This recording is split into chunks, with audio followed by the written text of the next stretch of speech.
Keputusan yang sukar, dasar yang tidak populer tetapi demi masa depan negara. Adakah ini satu langkah bijak atau satu perjudian politik? Mari kita bongkar kenyataan Perdana Menteri Datuk Seri Anwar Ibrahim dalam ucapan Tahun Baru 2025 yang penuh dengan mesej penting dan kontroversi. Perdana Menteri Datuk Seri Anwar Ibrahim dalam ucapan Tahun Baru 2025 dengan terbuka mengakui bahawa tidak semua keputusan kerajaan yang dilaksanakan adalah popular atau segera membawa hasil yang dapat dilihat dengan jelas oleh rakyat. Namun, beliau menegaskan bahawa setiap langkah yang diambil oleh kerajaan di bawah pimpinan beliau adalah berpandukan kepada tekad politik yang kukuh dengan tujuan utama untuk memastikan manfaat dapat dinikmati oleh rakyat secara menyeluruh dalam jangka masa panjang. Antara contoh yang diketengahkan dalam ucapan tersebut ialah pelaksanaan penyasaran subsidi diesel dan sebelum ini penyasaran tarif elektrik. Langkah ini menurut beliau bukan sahaja bertujuan mengurangkan beban kewangan kerajaan tetapi juga untuk membendung ketirisan subsidi yang selama ini dinikmati oleh golongan yang beliau sebut sebagai maha kaya serta lebih daripada 3,5 juta warga asing yang tidak sepatutnya menerima subsidi tersebut. Penyelarasan subsidi diesel yang dilaksanakan bermula 10 Jun menyaksikan harga diesel diapungkan mengikut kadar pasaran dan dikemaskinikan setiap minggu sama seperti pendekatan yang digunakan untuk harga RON 97. Meskipun langkah ini menerima kritikan keras daripada pelbagai pihak termasuk pemandu pengangkutan awam, petani dan nelayan yang bergantung pada diesel, kerajaan tetap tegas dengan pendiriannya bahawa penyasaran subsidi adalah satu-satunya cara untuk memastikan ketelusan dalam pengagihan bantuan kepada golongan yang benar-benar memerlukannya. Namun persoalan yang timbul ialah sejauh mana keberkesanan sistem penyasaran subsidi ini. Adakah bantuan tunai yang dijanjikan oleh kerajaan benar-benar sampai kepada golongan sasar? Data terkini menunjukkan peningkatan kos sara hidup akibat pelaksanaan dasar ini yang turut memberi kesan kepada harga barangan asas. Ini menimbulkan persoalan sama ada sistem ini benar-benar berkesan atau hanya menambah beban kepada golongan berpendapatan rendah. Dalam masa yang sama, Anwar turut menyentuh mengenai peranan penting Malaysia di peringkat antarabangsa, khususnya sebagai pengerusi ASEAN pada tahun 2025, dengan tema Keterangkuman dan Kemampanan. Anwar menyeru agar Malaysia mempersiapkan diri dengan lebih kukuh sebelum memainkan peranan penting di pentas serantau. Baginya, isu seperti ketirisan, tata kelola yang lemah, dan amalan rasuah perlu ditangani dengan lebih serius di peringkat domestik sebelum negara dapat mencipta impak positif di peringkat antarabangsa. Retorik ini sememangnya indah, tetapi adakah ia dapat direalisasikan? Melihat kepada sejarah pentadbiran terdahulu, isu ketirisan dan rasuah sering menjadi duri dalam daging yang menghalang negara daripada mencapai potensi sepenuhnya.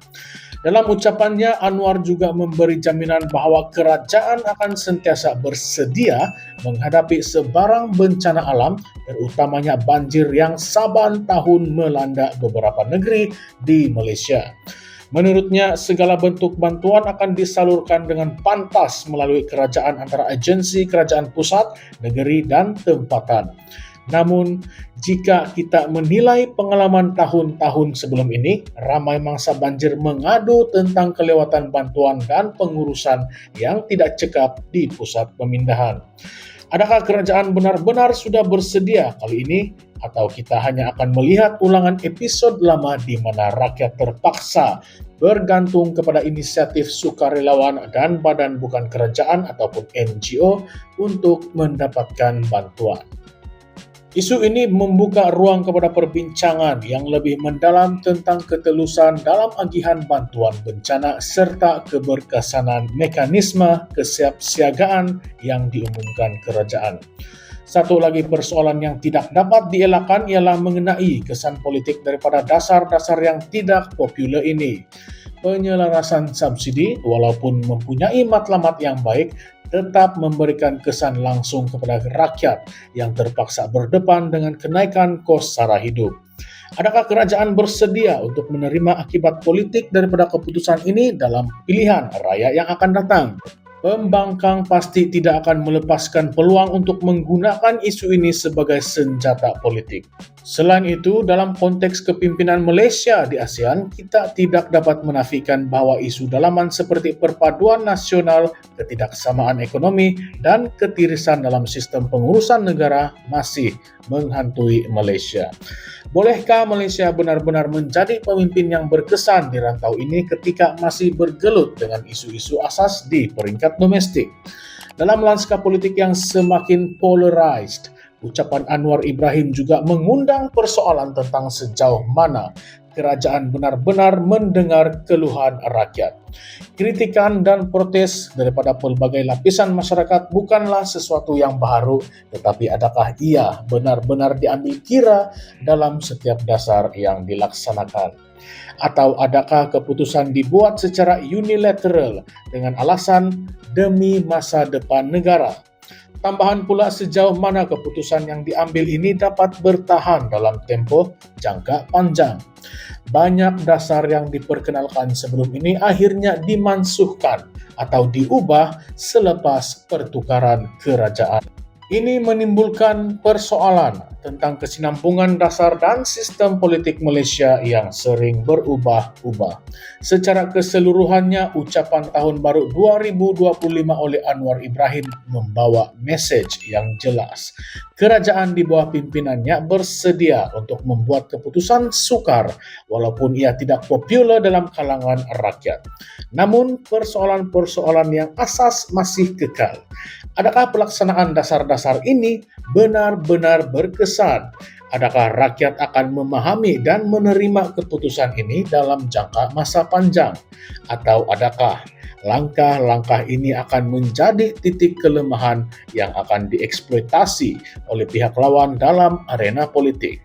Yang pasti, tahun 2025 bakal menjadi tahun yang penuh dengan cabaran untuk kerajaan dan rakyat Malaysia. Keputusan sukar, risiko politik, dan masa depan yang tidak stabil.